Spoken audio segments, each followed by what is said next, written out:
Boa noite, turma. Estamos aqui de volta para as nossas aulinhas básicas, né? Das quartas-feiras e da sexta-feira. Galera, hoje a nossa aula nós vamos mesclar novamente história e arte e vamos concluir com filosofia, tá certo? Vamos tentar fazer aí um apanhado de cada coisa. Meus amigos, hoje na nossa aula nós vamos falar sobre os sabores da África reinventados no Brasil, né? De vez em quando nós nos deparamos, principalmente quando nós viajamos, com um prato diferente e que nós achamos muito delicioso.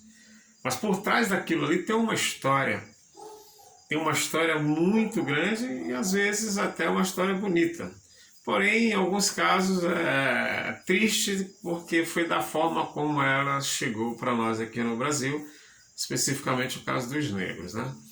Pois muito bem, o Brasil é um país muito grande.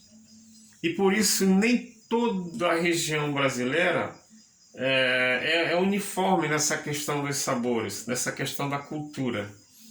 Isso depende de quem foi o colonizador que foi para aquela região. Porque para umas regiões foi o negro, Nordeste, por exemplo, região Sudeste, Rio de Janeiro. Para outras regiões foram os europeus, né? Foi alemão, foi italiano, foi espanhol e outros povos. A região norte, por exemplo, lá existe uma presença muito marcante da cultura indígena, né?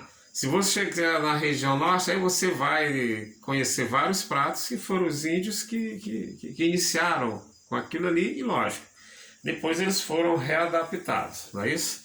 Por exemplo, um tucunaré assado é muito consumido na região norte e é um sabor que nós herdamos dos índios. Pois bem, mas qual a origem desses negros no Brasil e por que eles vieram e quanto tempo esses negros foram escravizados? Muito bem, os negros vieram para o Brasil quando o Brasil decidiu pela cana-de-açúcar. Foram escravizados aí por mais de 300 anos, entre o século XVI e o século XIX. E qual é a origem desses negros? Esses negros que vieram para o Brasil eram da região de Gana, Ifé, Benim e Mali. Basicamente dali. E o grupo linguístico deles, o tronco linguístico deles eram bantus e os sudaneses. Tá certo, galera? Pois bem, como ocorreu a entrada dos negros no Brasil? Muito bem. Entre os séculos XVI e o século XIX foi que isso aí aconteceu. Portugal, quando resolveu colonizar o Brasil, Portugal tinha 3 problemas. E teve que encontrar 3 soluções. Primeiro, vamos plantar o quê? Qual vai ser a atividade econômica? Segundo, dinheiro. Onde nós vamos arrumar? Terceiro, trabalho. Aí você pergunta, por que dinheiro? Portugal resolveu colonizar o Brasil porque já estava em crise financeira. E só restava para ele a colônia Brasil. Portugal era para ser um dos países mais ricos da Europa e um dos maiores em termos de continente, até porque foi o primeiro país a se lançar nas grandes navegações. Ganhou muito dinheiro com isso. Mas a forma como ele investiu esse dinheiro foi que resultou nesse fracasso todo.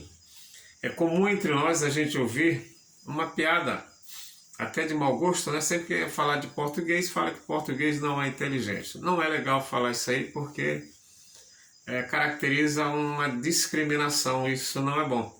Mas a relação dessa fala está com isso aí, o fato de Portugal ter sido o primeiro país das grandes navegações, ter acumulado muita riqueza e não soube investir isso aí, tá certo? Mas é um país de pessoas inteligentes e que inclusive uma parceria muito bacana com o Brasil, muitos brasileiros vivem naquela região e o relacionamento com o Brasil é muito bom.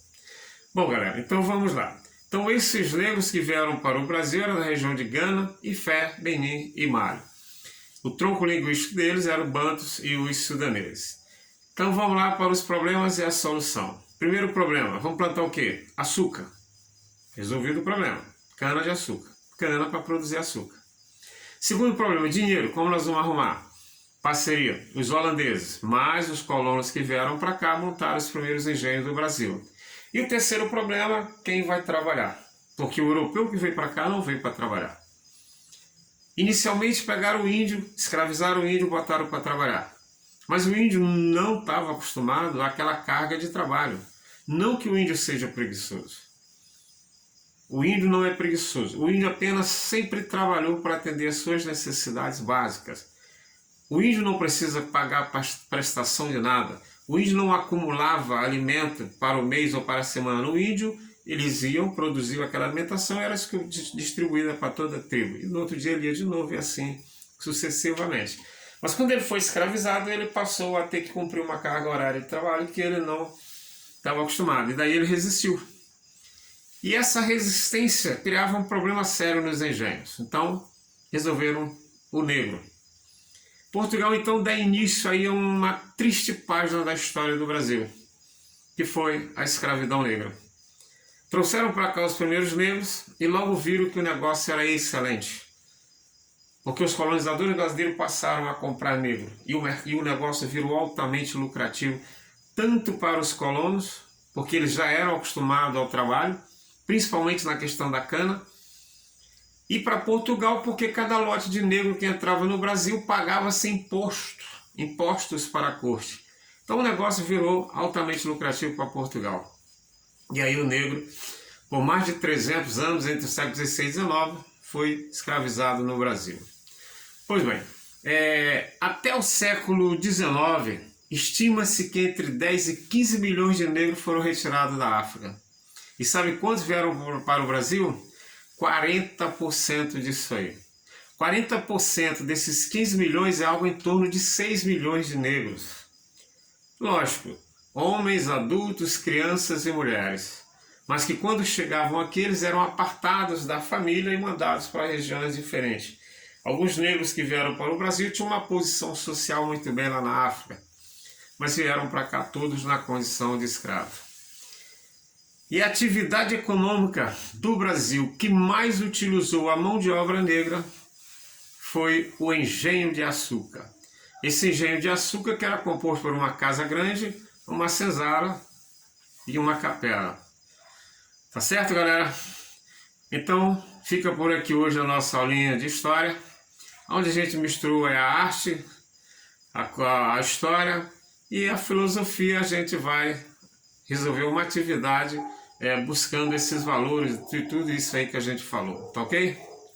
Um forte abraço para vocês e até a próxima aula. E aí vamos fazer a atividadezinha porque é fundamental para que a gente vá adquirindo algumas notas. Mais uma vez, boa noite e tchau.